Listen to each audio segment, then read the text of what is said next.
Hello everyone, আশা করি সবাই ভালো আছেন। আমিও আপনাদের আশীর্বাদ দোয়া ভালোবাসাতে ভালো আছি। আজকের ভিডিওর মূল বিষয়বস্তু হল হোয়াট টু এক্সপেক্ট, অর্থাৎ আমরা কি আশা রাখতে পারি। এছাড়া আপনাদের বেশ কিছু প্রশ্ন ছিল first wave, second wave, third ওয়েভে selection, KYC, income, multiple account এবং বাচ্চাদের অ্যাকাউন্ট নিয়ে। তো চলুন শুরু করি। প্রথমেই আলোচনা করছি অগ্রাধিকার ভিত্তিক সিলেকশন নিয়ে। মিস্টার অ্যাশ আমাদেরকে সর্বশেষ আপডেট দিয়েছেন যে ৬০ জন বা তার থেকে কিছু বেশি সংখ্যক ব্যক্তি সিলেক্টেড হতে চলেছে।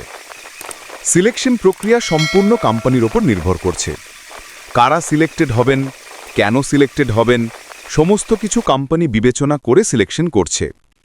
কোম্পানি এক্ষেত্রে বারবারই বলছে যে তারা দেখছেন এই মুহূর্তে ভিক্টরি উইথ অ্যাশের জন্য প্রথম শ্রেণীতে কারা যোগ্য তাদেরকেই সিলেক্ট করা হবে। এখনও অবধি কারা সিলেক্ট হয়েছেন তাদের কোনো নাম ঘোষণা করা হয়নি। কোম্পানি থেকে এখনও অবধি কোনো মেইল পাঠানো হয়নি।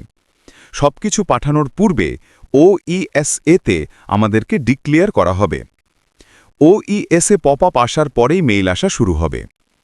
প্রতিটি ধাপে যাওয়ার পূর্বে ওইএসএ আমাদেরকে পূর্ণ তথ্য দিচ্ছে।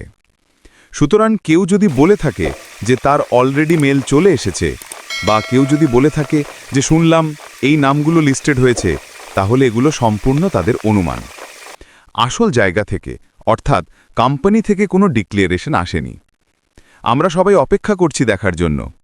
আশাবাদী খুব অল্প সময়ের মধ্যেই আমরা ওইএসএ এই বিষয়ের উপরে পূর্ণ ধারণা পাওয়ার জন্য পপ আপ পাব। অনেকে প্রশ্ন করছেন, ফার্স্ট ওয়েভে যদি ৬০ জন সিলেক্টেড হয় তাহলে সেকেন্ড ওয়েভে সিলেকশনটা কীরকম হবে? যতটুকু মিস্টার অ্যাশ জানিয়েছেন, যারা ফার্স্ট ওয়েভে সিলেক্টেড হবেন তাদের কাছে সেকেন্ড ওয়েভে সিলেকশনের প্রক্রিয়াতে সিলেক্ট করার ক্ষমতা থাকবে। এই বিষয়ের উপরে বিস্তারিত তথ্য আসেনি। আমরা অপেক্ষা করব ফার্স্ট ওয়েভে সিলেকশনের ফলাফল প্রকাশিত হওয়ার পরে সেকেন্ড ওয়েভে সিলেকশন নিয়ে বিস্তারিত জানতে। আমাদেরকে নিশ্চয়ই কোম্পানির তরফ থেকে ওইএসএর পপ আপের মাধ্যমে অথবা মিস্টার অ্যাশ লাইভে এসে আমাদেরকে জানাবেন। সেকেন্ড ওয়েভে সিলেকশনের উপরে নির্ভর করছে থার্ড ওয়েভে সিলেকশন কেমন হবে। কোম্পানি থেকে এটা পরিষ্কার করা হয়েছে যে ফার্স্ট, সেকেন্ড, থার্ড এইভাবে সিলেকশন করা হবে। তবে ফার্স্ট ওয়েভে সিলেকশন কোম্পানি সরাসরি করছে। সেকেন্ড এবং থার্ড ওয়েভে সিলেকশন পর্যায়ক্রমে কিভাবে হবে সেটা কিন্তু আমরা অবশ্যই রিয়েল টাইমে কোম্পানি থেকে সঠিক তথ্য জানতে পারব। অনেকে বলেছেন যে ফার্স্ট ওয়েভে যারা সিলেক্টেড হবেন তারা সাথে সাথে রেফারেল লিঙ্ক পাবেন। এই সমস্ত কিছুই নির্ভর করছে ব্যাকহ্যান্ডে কোম্পানির তরফ থেকে মিস্টার অ্যাশ কী সিদ্ধান্ত নিয়েছেন তার উপরে। তো এই সমস্ত কিছু আমাদেরকে রিয়েল টাইমে জানানো হবে। আপনারা ধৈর্য রাখুন। যে কোনো ধাপে এগোনোর আগে তার পূর্ণ তথ্য আমরা আমাদের ওইএসএ পাব, অথবা মিস্টার অ্যাশ লাইভে এসে আমাদেরকে জানাবেন। অনেকে বলেছেন কেওয়াইসি কিভাবে করতে হবে এর ওপরে একটা ভিডিও বানান। আমাদের কেওয়াইসি প্রক্রিয়া সবার জন্য বাধ্যতামূলক। ভিক্টরি উইথ অ্যাশে যুক্ত হতে হলে আপনাকে অবশ্যই কেওয়াইসি করতেই হবে। কিন্তু কেওয়াইসি প্রক্রিয়া কেমন থাকবে? কেওয়াইসিতে আমাদের কি কি ডকুমেন্ট সাবমিট করার বিকল্প থাকবে, এই সবের ওপরে কোম্পানি থেকে কিন্তু কোনো নির্দেশনা আসেনি। আমরা যখন রিয়েল টাইমে কোম্পানি থেকে নির্দেশনা পাব তখন অবশ্যই আপনাদের জন্য ভিডিও তৈরি করব। কেওয়াইসিতে তো একজন ব্যক্তি তার নিজের নামে একবারই কেওয়াইসি করতে পারবে। তাহলে যাদের একাধিক আইডি আছে তাদের কি হবে? মাল্টিপল আইডি পরবর্তীতে কিভাবে সমন্বয় করা হবে সে সমস্ত কিছু কোম্পানি নির্দেশনা এলে জানতে পারব। অপেক্ষা করুন। আমাদের মূল ব্যবসা কবে থেকে শুরু হবে? বর্তমানে মূল ব্যবসার নাম কি? মূল ব্যবসার ধরন কি? সেখানে আমাদের পজিশনের নাম কি? ইনকাম স্ট্রাকচার কি? এই সম্পর্কে কোম্পানি কোনো প্রকার ধারণা এখনো দেয়নি। যেটা কোম্পানি থেকে আমরা তথ্য পেয়েছি সেটা হচ্ছে ভিক্টরি উইথ অ্যাশ হলো আমাদের অস্থায়ী সেতু, যেখানে আমাদেরকে প্রশিক্ষণ বা ট্রেনিং দেওয়া হবে। তারপর মূল ব্যবসায় আমরা পদার্পণ করতে পারব।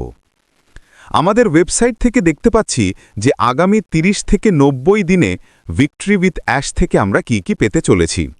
প্রথম 30 দিনে নতুন পরিবেশ ও সিস্টেমের সাথে পরিচিত হওয়া, মানসিক চাপ কমানো, আত্মবিশ্বাস তৈরি করা, শেখার মানসিকতা তৈরি করা, দলের সাথে যোগাযোগ গড়ে তোলা, ছোট ছোট লক্ষ্য স্থির করে তা পূরণ করা। পরবর্তী 30 থেকে 60 দিনে শেখা জিনিসগুলো বাস্তবে প্রয়োগ করা, নিজের কাজের দক্ষতা ও যোগাযোগ ক্ষমতা বাড়ানো, সহকর্মীদের সাথে সহযোগিতার সম্পর্ক তৈরি করা, নিজের ভূমিকা ও দায়িত্ব আরও ভালোভাবে বোঝা, বড় লক্ষ্যগুলোর দিকে অগ্রসর হওয়া, আত্মবিশ্বাসী নেতৃত্ব প্রদর্শন করা, নিজের শক্তি ও দক্ষতাকে কাজে লাগিয়ে ফলাফল তৈরি করা, স্পষ্ট দিকনির্দেশনা ও পরিকল্পনা তৈরি করা, ব্যক্তিগত সামষ্টিক উন্নয়নের জন্য অগ্রগতি দেখানো, ভবিষ্যতের লক্ষ্য নির্ধারণ ও প্রস্তুতি নেওয়া। মিস্টার অ্যাশ তার লাইভ প্রোগ্রামে জানিয়েছিলেন যে ভিক্টরি উইথ অ্যাশের প্রশিক্ষণ বা ট্রেনিং চলাকালীন তিনি আমাদের মূল ব্যবসা সম্পর্কে অনেক তথ্য দেবেন। কবে থেকে শুরু হবে, সেখানে আপনার আমার পজিশন কি, বা আমরা কিভাবে ইনকাম করব এবং কবে থেকে ইনকাম শুরু হবে, এই সম্পর্কে কোম্পানি থেকে কোনো তথ্য দেওয়া হয়নি। সুতরাং আপনি যদি কোনো ওয়েবিনারে শুনে থাকেন যে আগামী 1 থেকে 2 মাসের মধ্যে আপনি এত টাকা পেতে চলেছেন, বা কেউ যদি আপনাকে বলে যে কোম্পানিতে এই প্রোডাক্ট ওই প্রোডাক্ট রেডি আছে, এই সমস্ত কিছু মিথ্যে তথ্য। আপনাকে ভুল বোঝানো হচ্ছে, মিথ্যে তথ্য দেওয়া হচ্ছে। এই সমস্ত জায়গাগুলো থেকে নিজেকে দূরে রাখুন। OESA ফলো করুন। প্রতিটা ধাপে যাবার পূর্বে OESA পূর্ণ তথ্য আমাদের জন্য কোম্পানির তরফ থেকে দেওয়া হচ্ছে। অফিসিয়ালি আমরা OESA চেক করে যেসব তথ্য পাব, সেগুলোই কোম্পানির সঠিক তথ্য। এবার এই পর্যন্তই। দেখা হচ্ছে নেক্সট ভিডিওতে। ভিডিওটিতে অবশ্যই একটা লাইক, কমেন্ট, শেয়ার করবেন। চ্যানেলটি সাবস্ক্রাইব করে রাখুন সঠিক সময় সঠিক তথ্য পাওয়ার জন্য। সবাই ভালো থাকবেন, সুস্থ থাকবেন।